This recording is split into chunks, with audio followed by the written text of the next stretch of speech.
And if they go, great, can you now submit your slides? Go, fantastic. That'll be $15,000, please. Right. And you know what I mean?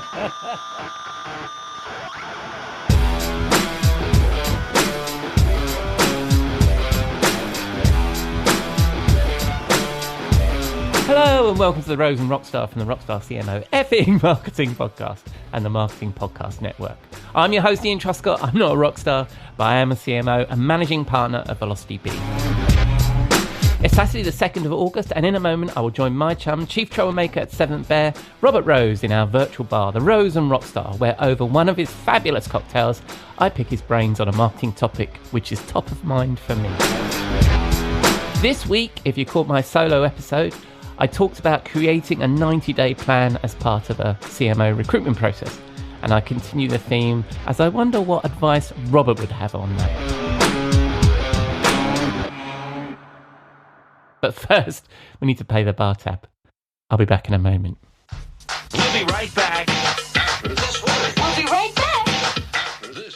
When it comes to relevant content, you may have heard Jeff and me talk about the multis on this show. Multi-channel, multi-device, multi-persona, and multi-language. On that last one, let me ask, how confident are you that your content actually connects in every market?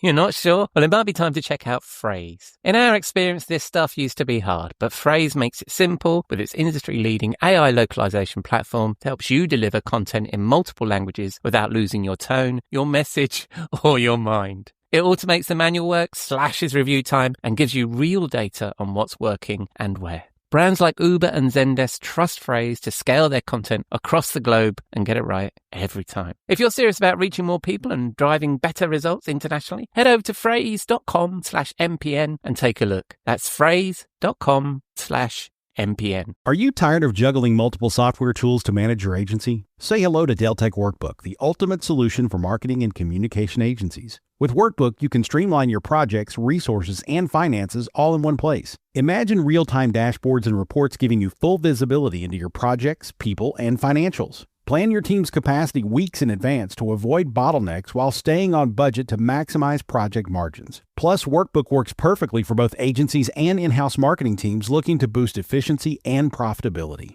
And here's the best part. At PCI, we're a certified Deltek partner and reseller offering expert implementation, integrations, and ongoing support to ensure your success. Want to see how Deltek Workbook can transform your operations? For a free consultation, visit pci.us/podcast today. That's pci.us/podcast.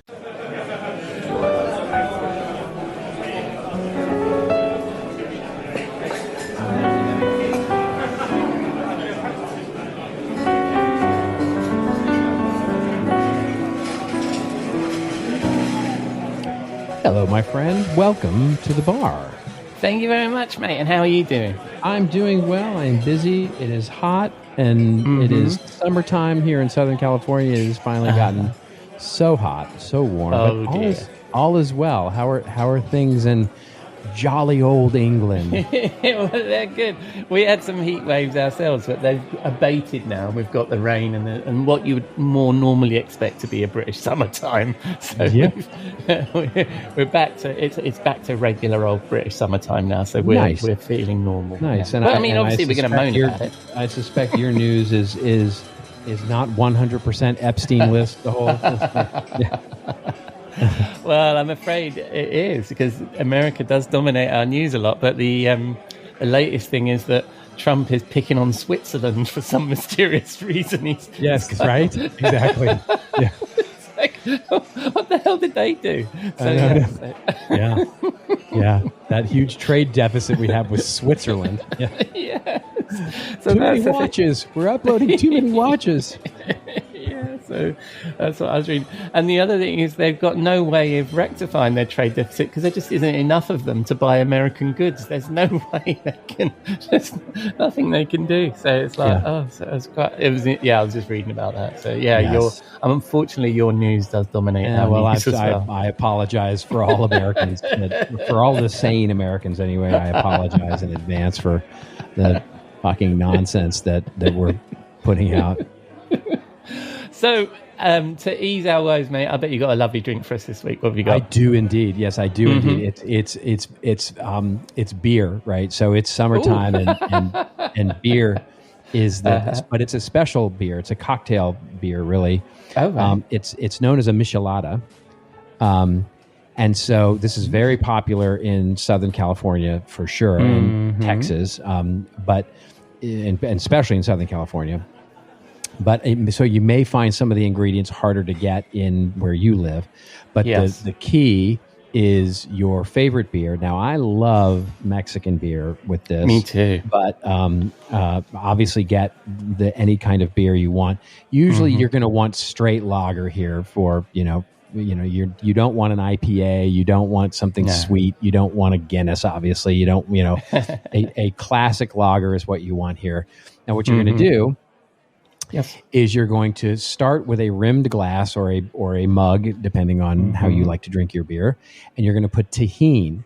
Now, if you're not familiar with tahini, it's a spice that has really come up here it's a mix of spices that's really come up here in Southern California, especially in the Mexican American community. But it's a sort of it's a mix of chili powder plus lime. Plus, some other spices and you can find it in most grocery stores. Tahini, it's called TAG or TAJIN. Tahini. Nice. You're going to want to. It's a salty chili lime sort of spice, and it's a lovely way to. By the way, it's really good on fruit too. It's really lovely on like a cantaloupe or something like that. But and in fact, the fruit vendors here in Los Angeles in the summertime they have these fruit stands where there will be someone selling cantaloupe or watermelon or all kinds of different fruits, apples, and what they do is they cut it for you and then they sprinkle this tahini sauce over the top of it, and you eat it right. It's absolutely delicious. Anyway, so it's tahini to rim the glass. Then what you're going to do is you're going to take all of your beer will be the last thing to go in here, but you're basically going to add a few things to a shaker before you pour this into a glass, which is going to be a little bit of hot sauce. Now, again, I love Cholula. You can use Tabasco sauces. I like better hot sauce than Tabasco, but whatever your favorite Mexican style brand of hot sauce is, Worcestershire sauce, right? Then you need lime juice and a little bit of tomato juice, right? Wow. So all of this is going to go into a quick shaker just to mix it all up, or another glass if you like. And then you're going to pour your beer. Modelo, again, is my choice. I love Modelo. Whatever beer you like. You're going to pour your beer. Then you're going to pour this concoction into the beer. And then obviously you've rimmed your glass with the tahini between that. And you have what's called a michelada, which is absolutely spectacular on a summer day, especially the end of a summer day. I can imagine. And the other thing is with all them spices and stuff in it, it's like you don't need the peanuts to make you thirsty. I think every time you have one of these beers, you're going to need another beer. It's so good. It's so good. It's definitely one of my favorite summertime drinks. Nice. Well, fantastic. And what's on my mind this week while we're in the bar and ask getting your advice is I've recently been asked to create a 90-day plan as part of a CMO selection process. Dun, I have a couple of thoughts on this. I love doing this stuff, so I don't really mind doing it. But I think you're asking for somebody to do a lot of work. And I think if you're cynical, you might think, well, I could create this amazing plan for them and they bugger off and hire somebody else. And so I wondered what your thoughts were on this and what sort of advice you give to people that are going for leadership positions that are required to do this kind of stuff. This is a timely subject for me because I literally just got asked this question from someone who was being considered for a head of content marketing at a relatively large agency. And the agency asked them to do something very similar, which was, they basically created these bullet points of assumptions and said, okay, you've got 34 people who work for you. You've got a budget of X. You've got, 14 clients that you have to do this for. How would you structure? How would you pay? What would your organizational chart look like? What would your budget look like? What would your 120-day plan look like for rolling out your leadership in this group? And basically then saying you have to show your work in the margins, right? Build a presentation, and you have to then come in and present it for 20 minutes. Yeah. And the person emailed me and said, "Is this reasonable?" And I said, "Fuck no, it's not reasonable. It's ridiculous." Because first of all, you have to build in so many assumptions into those things that in order to tell a story, you have to basically make stuff up, which may or may not be correct. And the amount of work that is being asked for is, in my opinion, unreasonable. Now, having said that, if they had limited it to, and this may be the case in your particular case, which is basically, hey, what's your thinking about a 90-day sort of approach to this particular marketing challenge or our growth strategy? Looking at our website now, looking at our market space, just give us a sense of how you might approach it. And there, it is really about illustrating your way of thinking rather than specific tactics. That I agree with. That sort of setting up a scenario and basically asking for a long answer, whether that answer is coming in the form of an essay or a short presentation or something like that. That I'm 100% down with. But when you start asking for specific strategies and specific organizational structures and hiring, how much would you pay this and what would you title these people and, all those that's a bridge too far for me. Yeah, no, I agree. And I think like I say, I mean, I quite like doing this sort of thing. So the thing that I was thinking about, the logic of that is exactly what you're saying, which is it gives an organization opportunity to sort of work with you on a very small project, doesn't it? And get to know you and get to understand a little bit about the way you think.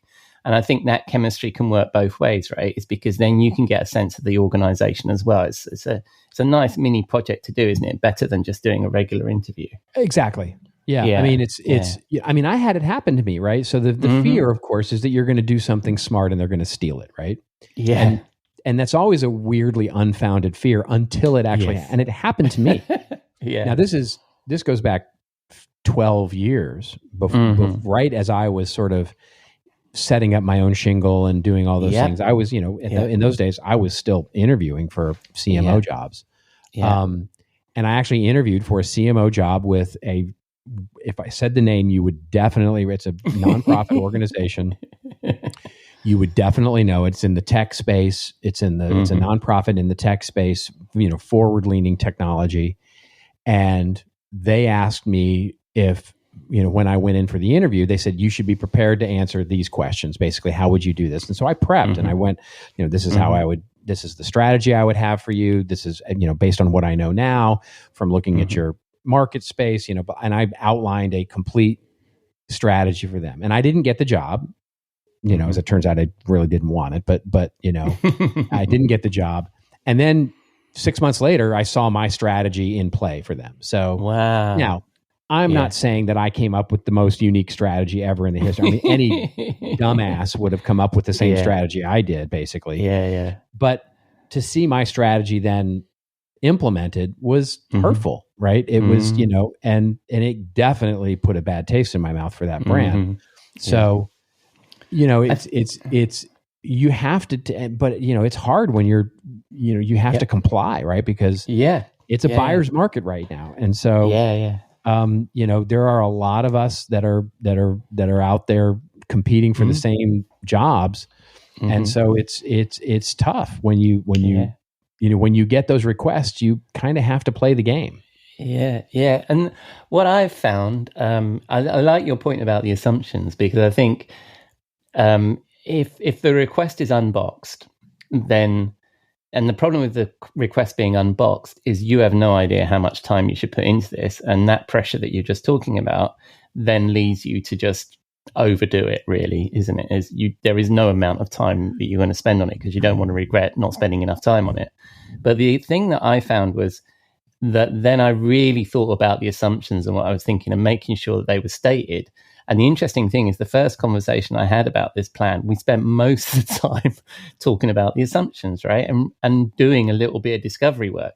Now, what I'm hoping is that then sort of demonstrates your approach and sure, the questions that you have in discovery are just as important, right? Yeah, exactly. I mean, I think literally that's my interview, right? Yes. When I used to interview marketing managers or marketing directors, when I was a CMO, the way I would interview it is I would say, here's the scenario. And what I want you to do is come prepared to the interview to ask the questions that you need to know in order to develop the strategy.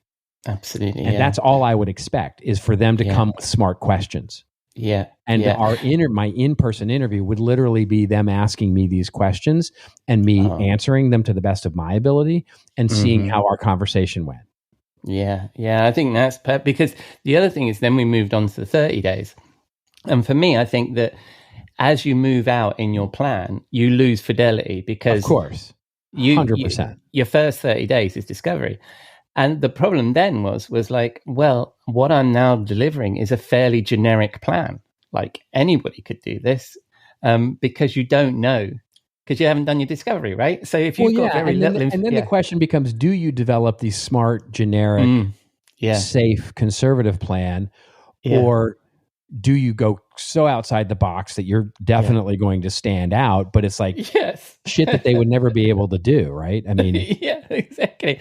And that's the challenge, isn't it? Is because you want to demonstrate that you understand best practice, but then, of course, everybody understands best practice. And therefore, that sort of 30 to 90 days is fairly generic and is best practice and then split into streams. I mean, the best practice I used is the 5F in fundamentals that we've developed on this show.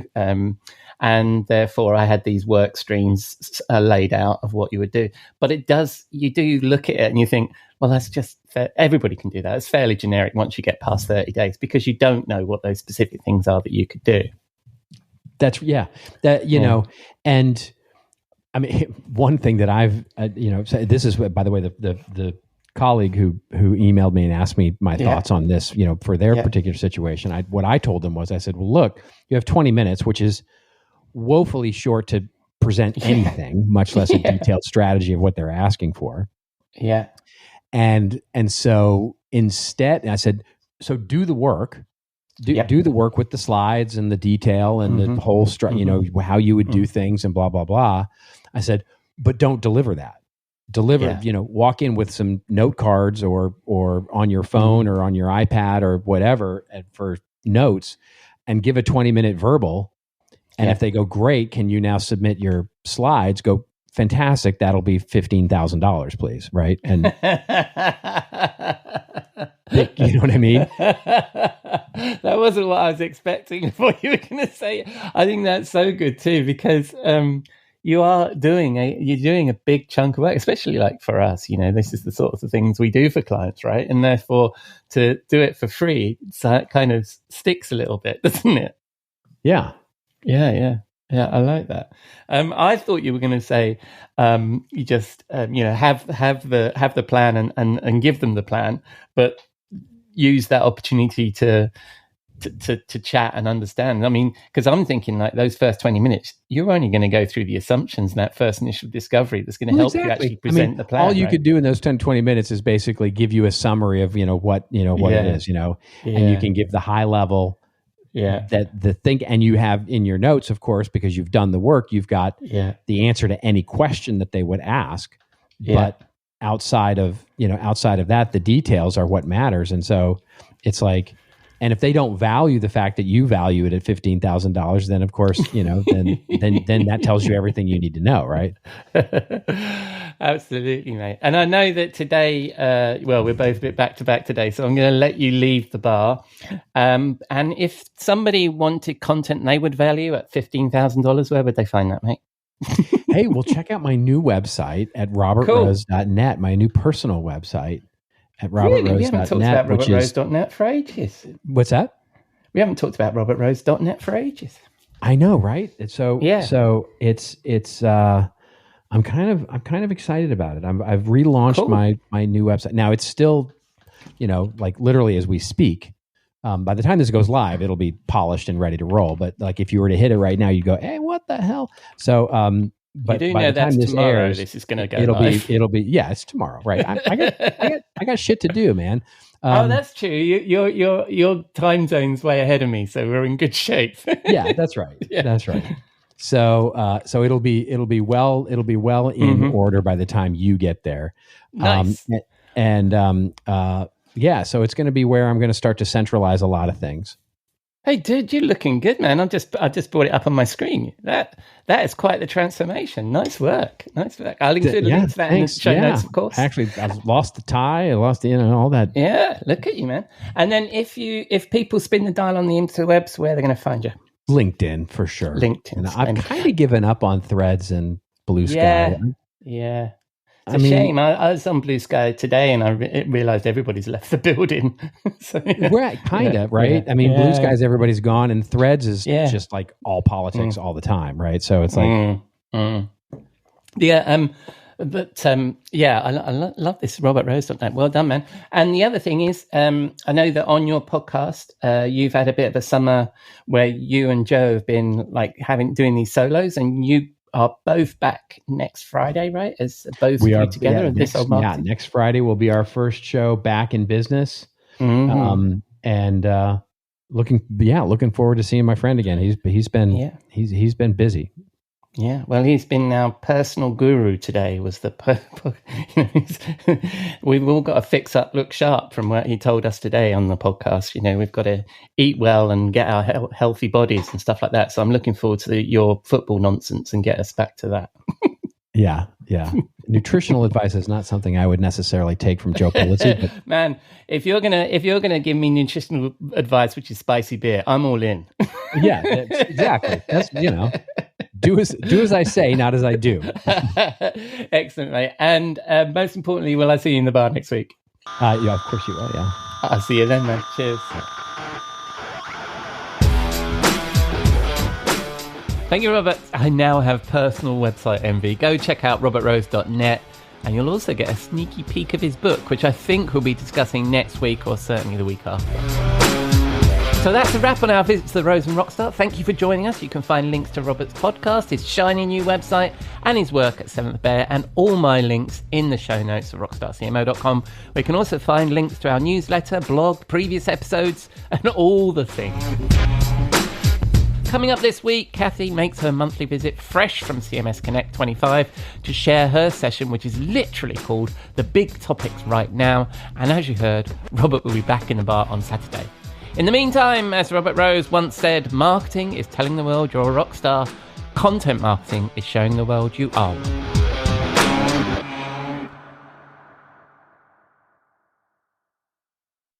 You may know you're listening to this show along the Marketing Podcast Network, but did you know there are other great shows on MPN to help your business? Hennika Watkins-Porter hosts The Entrepreneurial You, empowering entrepreneurs with insights on leadership, business, and success. Hennika, tell listeners what to expect from your show. So we provide innovative business strategies and practical solutions to common entrepreneurial challenges. And where can people subscribe? Find us at hennikawatkinsporter.com, as well as the Marketing Podcast Network at marketingpodcasts.net, or search for it wherever you get your podcasts. You heard her. Go subscribe. This podcast is heard along the Marketing Podcast Network. For more great marketing podcasts, visit marketingpodcasts.net.